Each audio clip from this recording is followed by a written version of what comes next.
Kamusta po kayo mga minamahal kong kababayan? Ito po ang inyong lingkod, Governor Presby Velasco. Inaanyayahan ko po kayong manood at sumubaybay sa ating programa, Presby with Love. Kasama ko po dito si Speaker Lord Alan Velasco, dito sa Marinduque News Network, Lucky 7 Channel 3, Radyo Kamalindig at Radyo Natin Buwak. Atin pong tatalakayin at bibigyan linaw ang mga isyong napapanahon kaugnay po sa ating mahal na lalawigang Marinduque.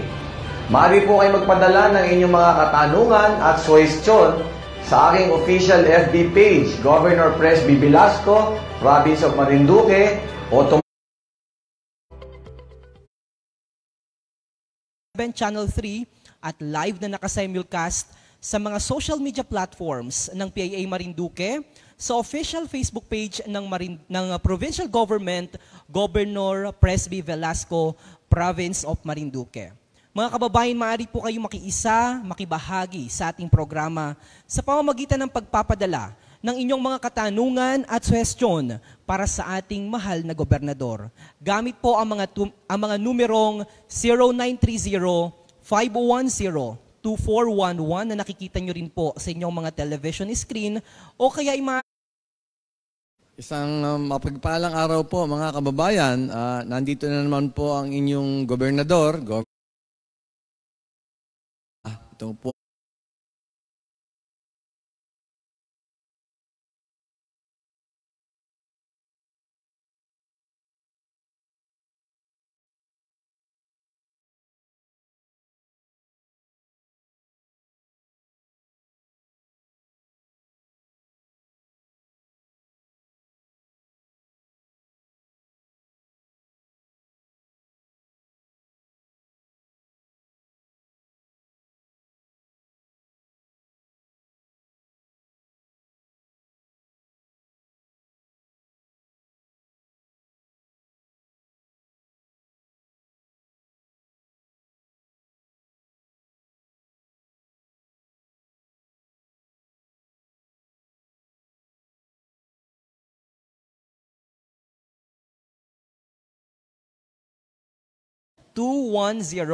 at pwede nyo po itong mapanalunan mamaya. Antabay lamang po kayo dahil may itatanong po kami sa inyo. Ang gagawin nyo lamang po mga kababayan ay i-like at mag-subscribe po kayo or mag-follow po kayo sa official Facebook account ng ating mahal na Governor. Ito po yung Governor Presby Velasco, Province of Marinduque, at dyan po kami pipili o kukuha ng mananalo para singgil naman po dito sa mga iba't ibang mga classification.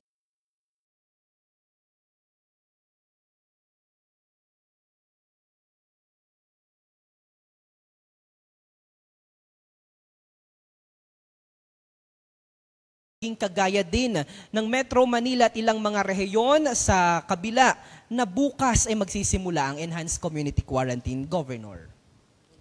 Mga kababayan, alam po natin na nabanggit ko na po ito.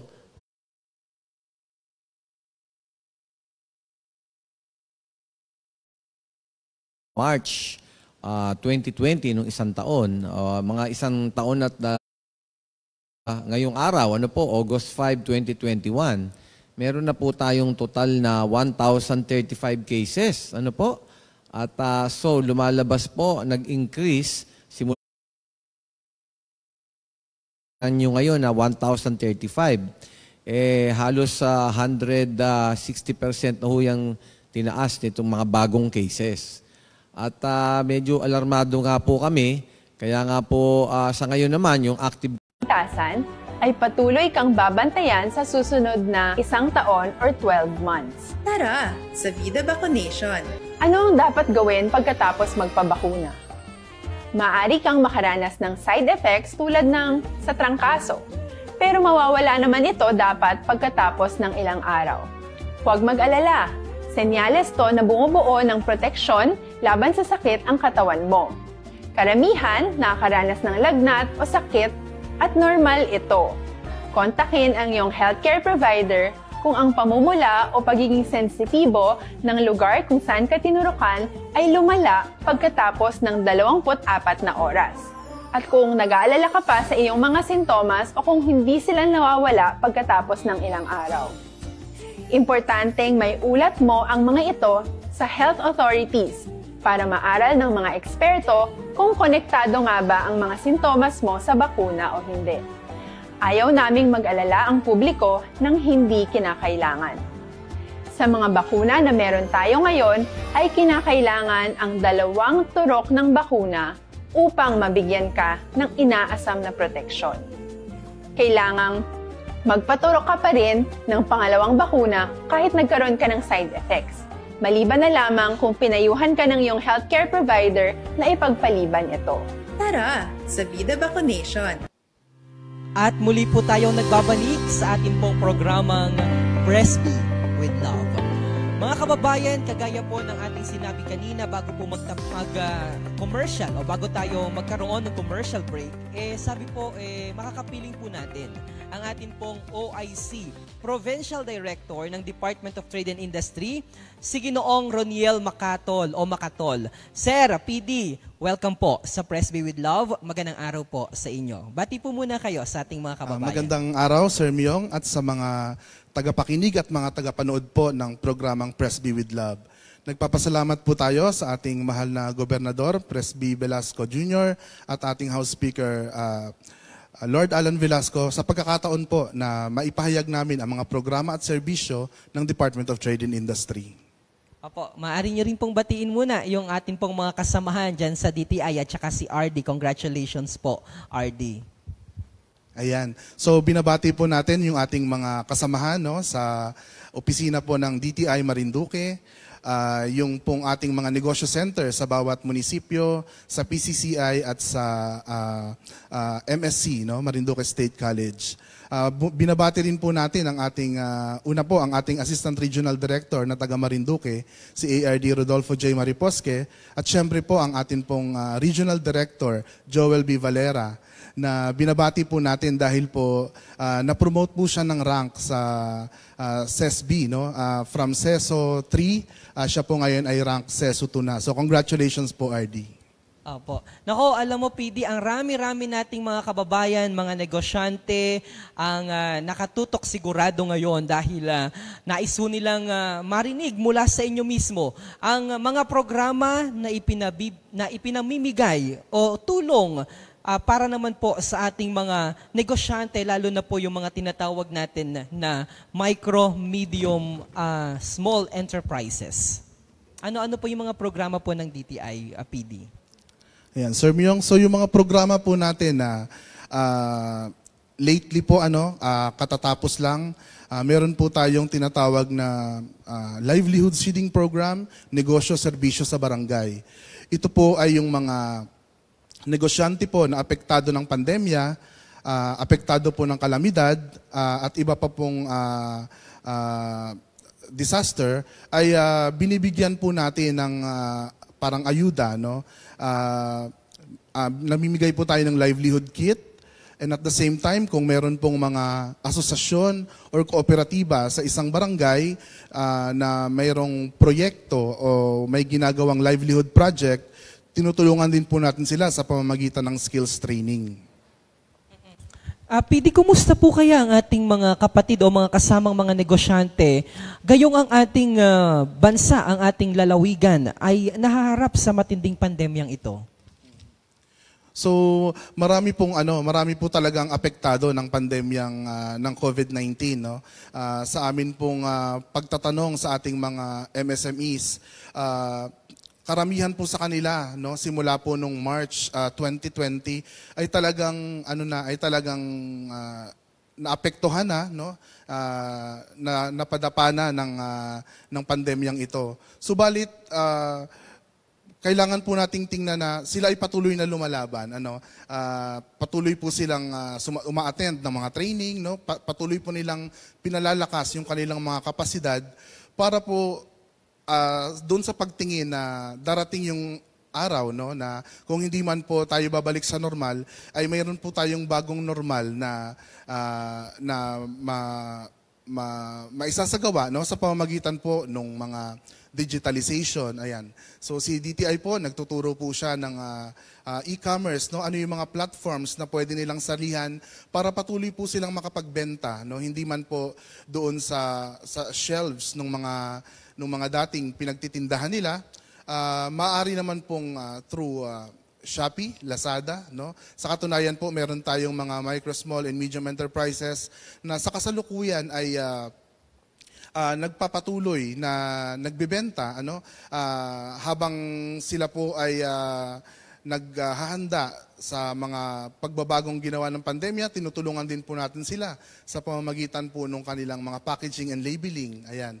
So meron po tayong tinatawag na Regional Integrated Product Development Assistance, kung saan yung mga produkto po na handa na sa mas malaking merkado ay pinagaganda po natin yung kanilang packaging, yung kanilang label.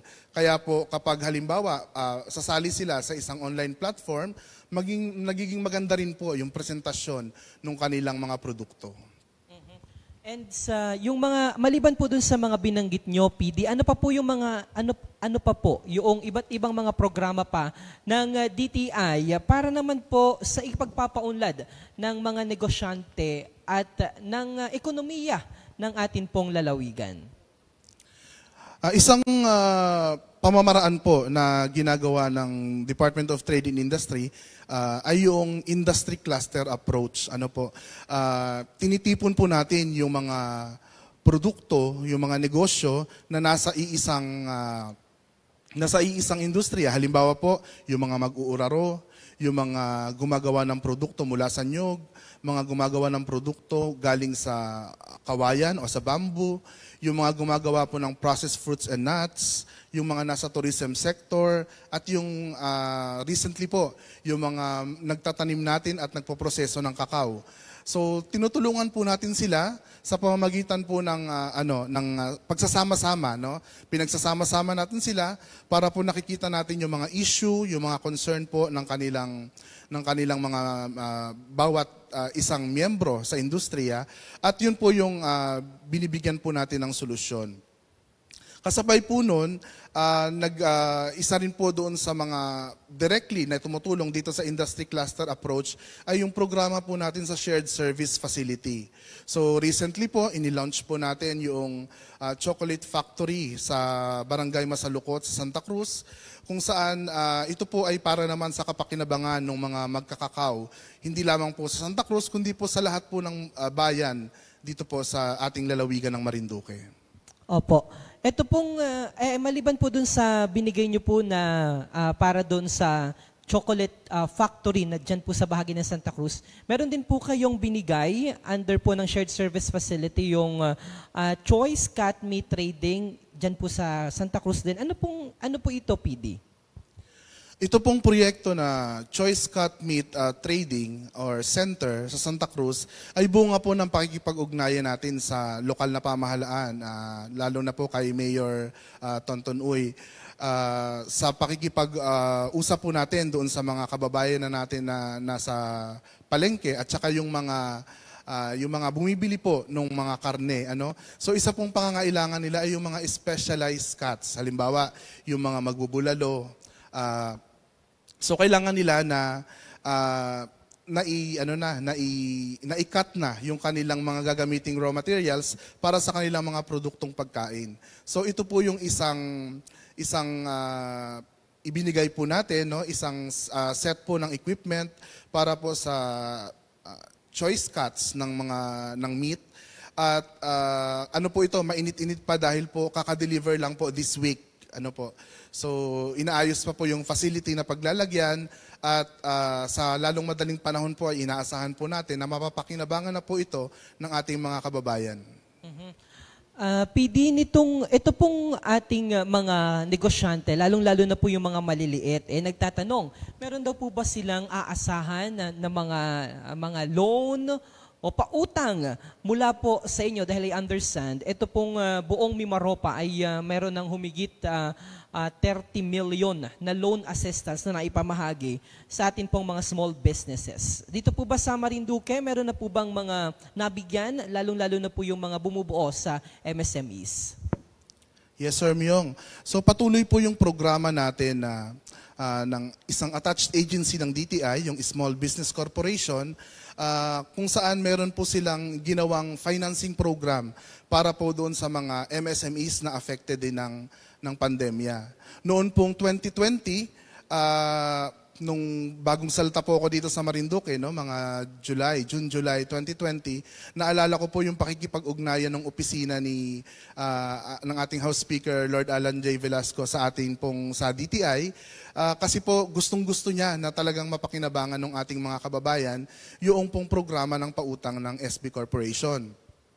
So, ang ginagawa po natin, nagbibigay po tayo sa kanya ng datos habang nilalabi po nila. Kasi nung panahon po na yon ay parang ang dami ng aplikasyon from Marinduque pero wala pong na-approve. So, bago naman po natapos ang taon sa awa ng Diyos, nagkaroon po tayo ng 99 na benepisyaryo sa lalawigan ng Marinduque at yung halaga po ng nautang nilang lahat ay nasa 5.6 million pesos. Ngayong taon po, nasa 104 approved loan applications at yung halaga po ay nasa 14.5 million pesos na po. I understand, PD, meron kayong ugnayan at collaboration with the provincial government, of course, sa ilalim po ng pamamahala ng ating mapagkalingang Gobernador Presby Velasco. Ito po yung Presby Cares. Ano po ito pala, PD, at sino-sino po ba yung makaka-avail nitong Presby Cares na ito? Opo. Sa sa ating gobernador naman po, no, nung nalaman po niya itong programa ng COVID-19 Assistance to Restore Enterprises o CARES, ay nakipag-ugnayan po ang aming opisina sa kanya at ang kagustuhan nga po niya ay dalhin sa barangay, sa level ng barangay itong programa para mas marami pa pong makinabang na Marinduqueño. So ang ginawa po natin, ipinropose po natin sa ating mahal na gobernador, yun pong Barangay Negosyo Help Desk, no? Kung saan yung mga kababayan po natin, pupunta na lang po sila sa barangay para po malaman yung mga impormasyon na kailangan sa pag-access dito po sa financing program na CARES. So ang requirement lang naman po para sa mga mag-a-apply, kung less than 50,000 pesos po yung inyong pangangailangan, ito po ay ang pangangailangan lang ay isang government-issued ID na may picture, isang ID picture, at yung barangay permit, no, ng nakaraang 2 taon. So dahil may barangay permit na rin po kayo, kumuha na rin kayo ng barangay clearance kasi isa po yun sa mga requirement, yung barangay clearance dapat issued in the past 3 months or the past quarter. Ayan. Kung hihigit naman po sa 50,000 pesos yung pangangailangan, ito po, nagre-require na po ng mayor's permit, BIR filed financial statement, no, for the last 2 years. Pero yung BIR naman po, requirement siya kung lalampas ng 200,000 pesos na po yung inyong ilo-loan. So, kasabay po ng mga requirement na yon, magsusumite rin kayo ng litrato ng inyong business signage, no? O yung inyong negosyo. Larawan po ng inventaryo, kung ano po yung produkto o serbisyo na ino-offer ninyo, pipicturean din po ninyo yon. Kung mayroon po kayong fixed asset o mga equipment o mga makina na ginagamit, pipicturean din po natin ito. Tapos, ang pang-apat pa po na requirement ay yung 1 minutong video na nagpapaliwanag tungkol po sa inyong negosyo. So, doon po sa video, para po kayong magba-vlog, sasabihin po ninyo yung inyong business name, yung inyong business address, ano yung inyong mga produkto at serbisyo na ino-offer, sino yung inyong mga mamimili, mga suki, magkano yung inyong monthly sales, at ilan yung inyong empleyado. So kung wala kayong empleyado, mas madali lang siyang ipaliwanag. Tapos, ito po ay i-upload ninyo yung inyong aplikasyon sa website po ng Small Business Corporation. Ito po yung website, brs.sbgfc.org.ph. So doon po, isasubmit din po ninyo kung meron kayong bank account, no? Bank account details o kaya electronic money account details. Ito po yung GCash or Paymaya. Kung meron, pwede rin po kung meron kayong account sa Cebuana or Palawan Pawn Shop. Governor, kahapon po, nung dumalo po tayo doon sa Save Coconut Trees in Marinduque, dito po sa bayan ng Mugpog, may mga ilan pong mga nag-arise ng mga katanungan dahil pinaliwanag niyo po sa mga kapitanes at mga barangay officials yung tungkol po dito, Governor. Ano-ano po yung mga tulong na binibigay naman ng ating pamahalaang panlalawigan in response po doon sa mga pautang naman ng DTI? Well, ipaliwanag po ni PD Roniel Macatol na kami po ay nakikipag-coordinate sa kanila sa ganito pong loan assistance program naman ng DTI sa pamamagitan po ng SB Corp. Ang problema nga po dito sa pag-comply ng mga ilang requirements nila na nakikita po namin ay yung patungkol po doon sa pag-interview. At alam nyo naman po sa ating mga iba't ibang barangay ay wala pong internet. So sabi ko po kay PD Roniel na ang provincial government po ang tutulong para po magawa natin ng compliance yung pag-interview na yon ng ating mga loan officers na nasa NCR pa po yata yun at hindi naman po dito yung nag-i-interview. So yung aspeto po ng pagtulong doon sa pag-comply ng mga requirements ay diyan po kami tutulong sa ating mga kababayan.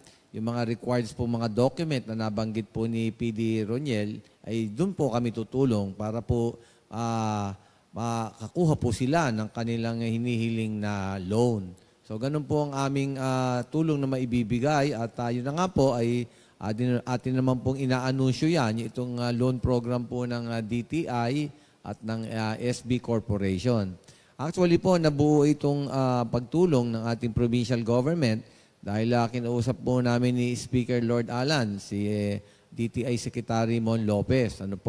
At nagbigay naman po siya ng magandang pagsang-ayon dyan. Kaya po ang inyong gobernador ay right away ay nakipag-usap po tayo doon sa mga officials ng SB Corporation sa NCR ho. Nakipag-meeting po tayo sa Pangulo nila, si Ma'am Kakanando, ng SB Corp. At saka po yung ating regional director at mga opisyales. Doon po namin pinag-usapan at binalangkas mabuti kung ano yung mga requirements. Kaya po nabuo yun at nakuusap po natin si PD Roniel. So ganyan po ang partisipasyon natin at alam po natin yung loan assistance venture ay hanggang 5,000 lang po. Kaya po ino-offer ko naman na kung gusto ni po nilang zero interest din po yung kukunin nilang loan na mataas-taas at para gusto nilang mas malaki yung kanilang negosyo o yung kinakailangan sa kanilang hanap buhay, ay mabigyan pa sila ng mas malaking kapital. Yan naman sa loan assistance venture po ay pag na-comply na po nila yung full payment, ay mari po namin taasan din po yung aming ibibigay na amount na loan na ibibigay sa kanila. So, ganyan po ang ating ginagawang tulong sa ating mga kababayan. Opo, at yung loans assistance venture na rin naman po yan, ay response na rin sabi nga ay program response for economic support to barangay. Malaking tulong din po yan sa ating mga maliliit na negosyante. May nagtanong po kahapon, Governor, papaano daw po, lalo-lalo na po yung mga taga-Sumangga, binigay ko po yung pangalan ni Blair. Sabi ko po ay kontakin lamang si Mr. Blair Di Maano dahil siya po yung palagi nating nakakasama na handang sumagot sa ating mga kababayan. Kayong mga taga-barangay Sumangga na very active, Governor, sa pagtatanong kahapon, lalong-lalo na si Kapitan Lugmao, hanapin nyo po, dito po kayo pumunta sa Office of the Governor dahil ang atin pong gobernador naman ay talagang handang makinig at tumugon po sa inyong mga pangangailangan, lalong-lalo na po yung ating mga nasa kabarangayan. PD, itong sa ilalim ng ating nararanasan na pandemya, may mga naitala po ba na mga pagtaas ng mga pangunahing bilihin na dito po sa ating lalawigan? Sir Myong, ang DTI po ay sa pamamagitan po ng aming Consumer Protection Division ay patuloy po yung monitoring. Ano po yan? Rain or shine.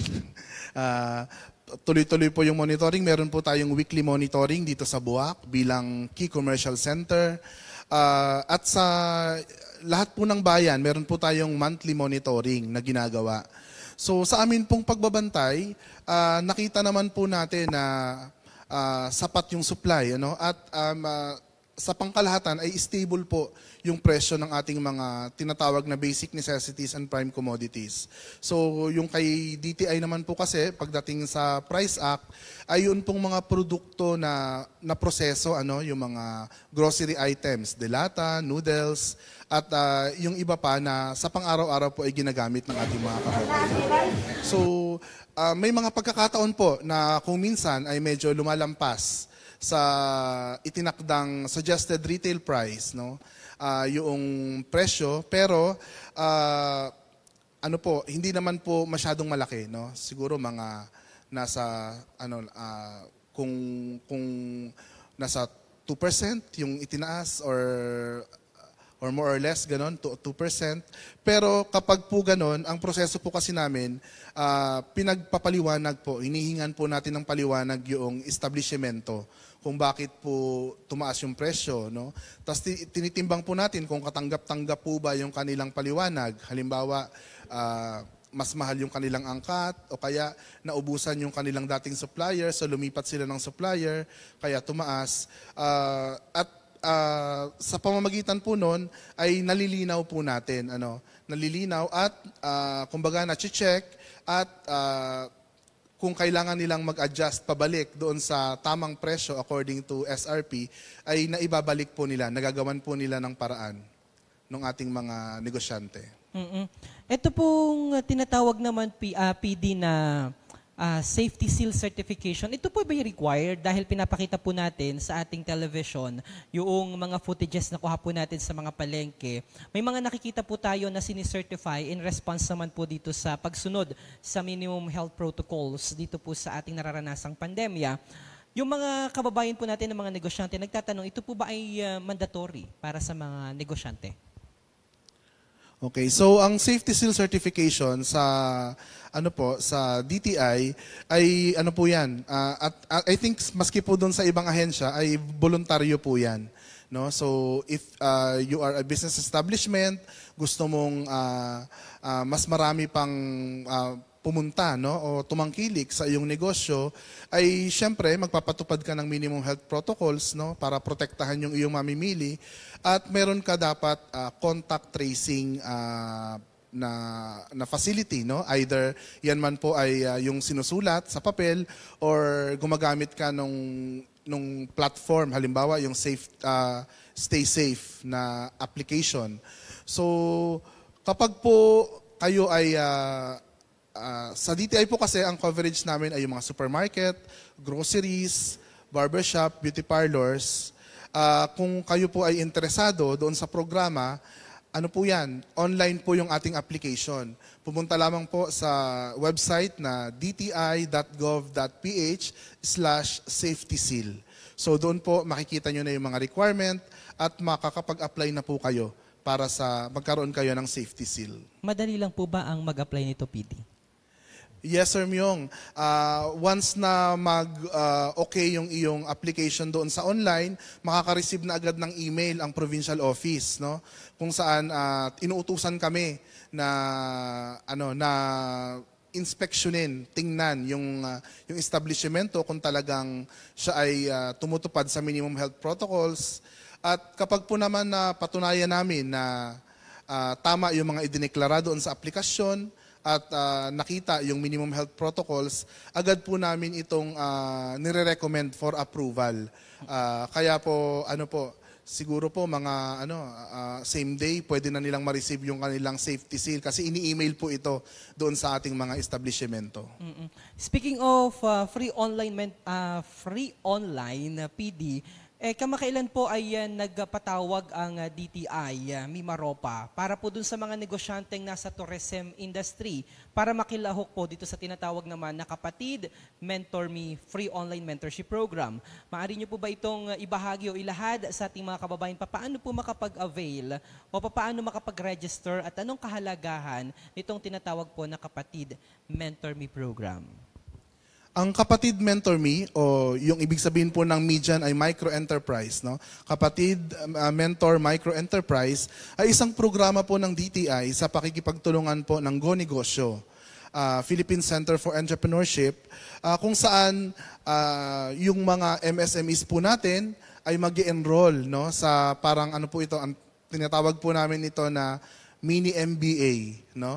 Meron po siyang 10 modules na aatinan mo siguro sa loob ng mahigit 2 buwan. So weekly mayroong online session at ito po ay tamang-tama, no, doon sa mga negosyante natin na naghahanda sa new normal kasi bago matapos yung kurso, para ikaw ay makagraduate, kailangan mong mag-present ng business improvement plan. So doon pwede mo nang ipakita kung paano ka mag-a-adapt, no, sa panibagong normal, ano yung mga estratehiya mo para patuloy pa rin kumita kahit na kakaiba yung ating sitwasyon. So itong buwan lang na ito, mayroon po tayong, bago po yung tourism sector, Sir Myong, meron po tayong siyam na nakagraduate dito sa kurso na ito.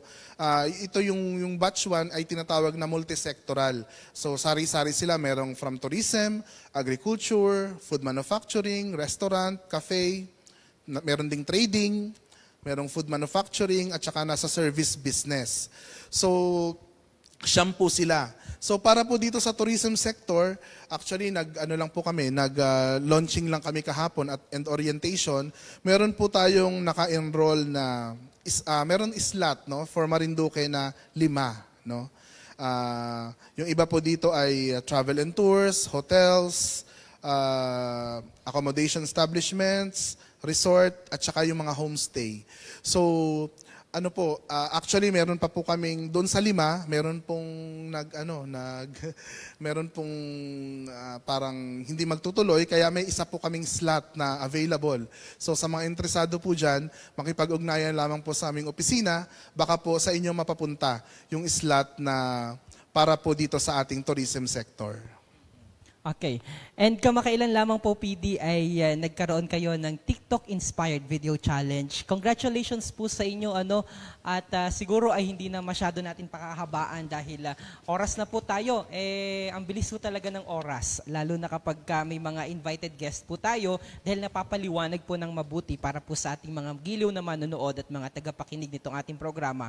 Yung iba't iba naman pong mga gawain at mga proyekto na ating pamahalaang pang-nasyonal at gayon din sa ating pamahalaang panlalawigan.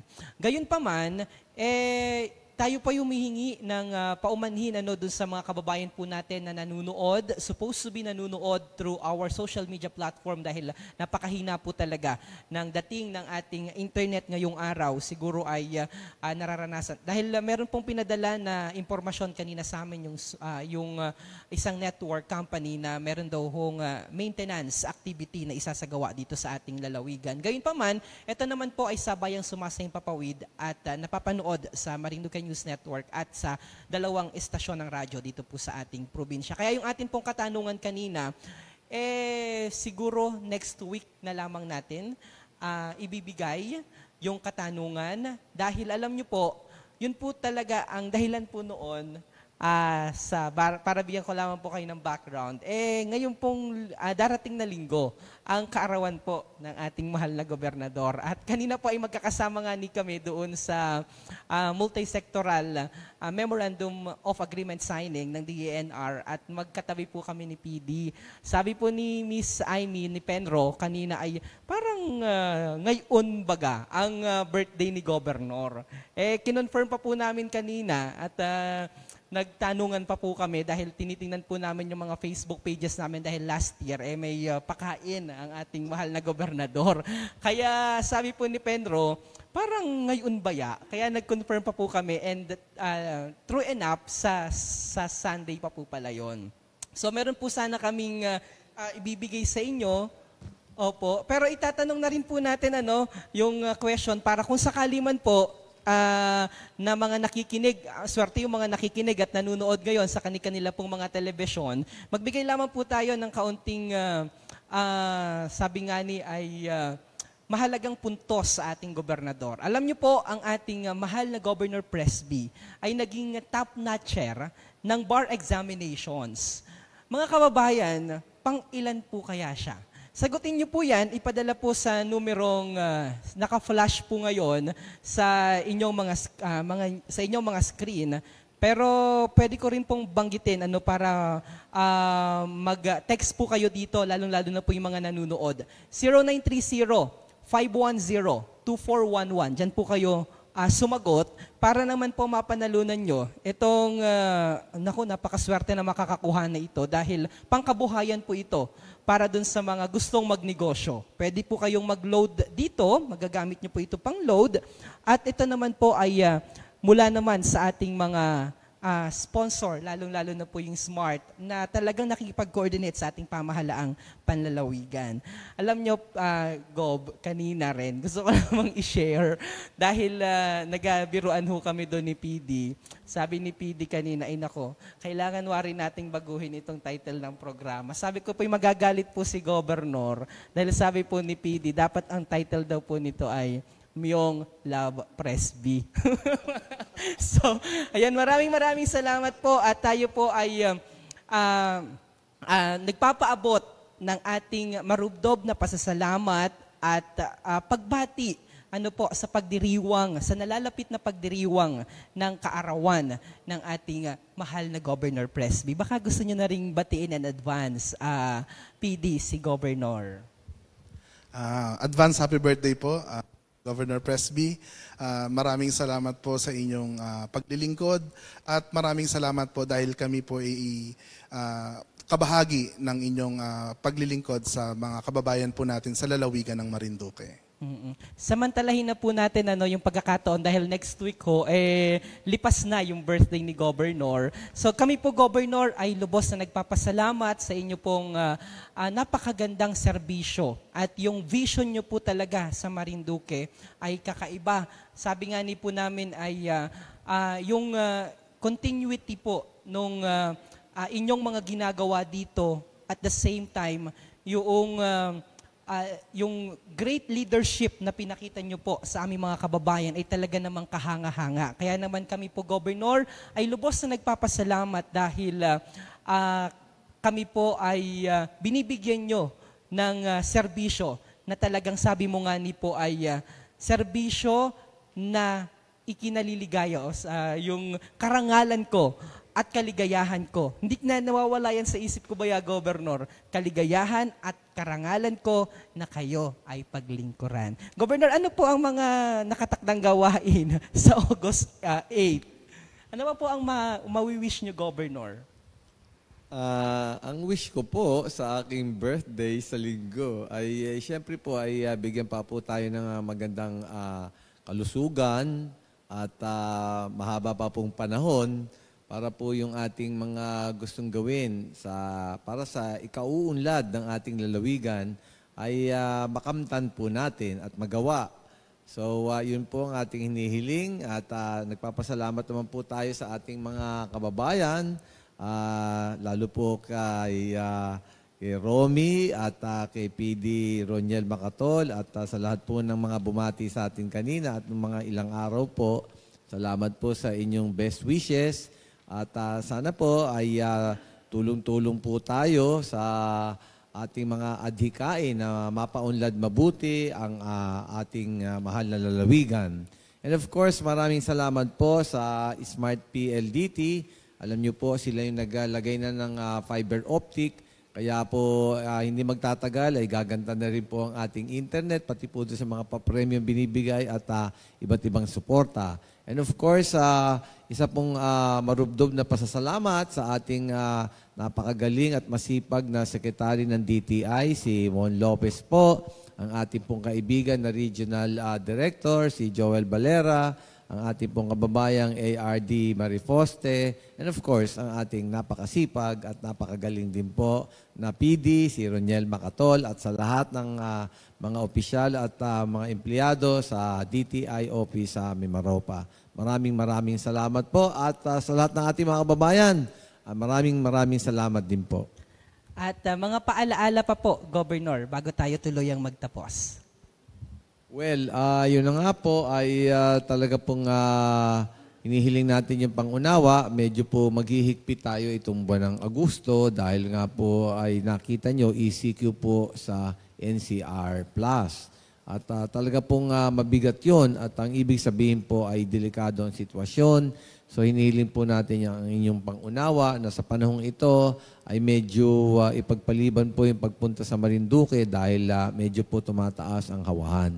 So yung pong pagpatupad sa ating mga health protocols ay napaka-importante. Makiisa po tayo dito sa ating pakikipaglaban sa COVID-19 at tapusin na po natin itong laban na ito para po tayo ay umunlad na. Yun lang po at God bless all of you. At salamat po, Governor. At bago po tayo tuluyang magtapos, special shoutout po kay sa ating napakasipag at mabait na provincial administrator, si PA Mike, dahil proud na proud ho siyang sinabi sa akin na kung mapapansin nyo ho, ang ganda ng lighting natin dahil patuloy ho yung improvement na ginagawa ng ating pong programa dahil meron hong magagandang mga light, mga kagamitan, equipment ang pinaabot po sa atin ng ating pamahalaang panlalawigan. Special shoutout din po kay Bukal Ishmael Lim na talaga nakikipagpuyatan kay Governor para po dito sa ating programa, gayon din sa kanyang mahal na baybahay. Sa lahat po ng bumubuo sa ating pong communication staff na patuloy na nandyan at nagsiservisyo po sa ating mga kababayan sa pangunguna ni Mr. Blair Di Maano at nila Angel, maraming salamat po sa inyo. At ito na po nagwawakas ang ating programang Press Be With Love. Magkakitaan at magkarinigan po tayo muli sa susunod na Huwebes sa kaparehas na oras at himpilan. Muli po isang magandang araw at mabuhay po ang bawat Marinduqueño saan mang panig ng mundo.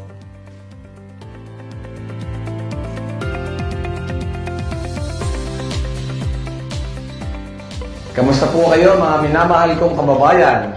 Ito po ang inyong lingkod, Governor Presby Velasco. Inaanyayahan ko po kayong manood at sumubaybay sa ating programa, Press Be With Love. Kasama ko po dito si Speaker Lord Alan Velasco, dito sa Marinduque News Network, Lucky 7 Channel 3, Radyo Kamalindig at Radyo Natin Buwak. Atin pong tatalakayin at bibigyan linaw ang mga isyong napapanahon, kaugnay po sa ating mahal na lalawigang Marinduque. Maaari po kayo magpadala ng inyong mga katanungan at suwestyon sa aking official FB page, Governor Presby Velasco, Province of Marinduque, o tumawag o mag-text sa telepono 0930-510-2411. Patuloy po tayo mag-ingat mga kababayan at manalangin po tayo na sama-sama nating malampasan itong krisis at pandemyang ito. Pagpalain po kayo ng ating Panginoon. Press be with you.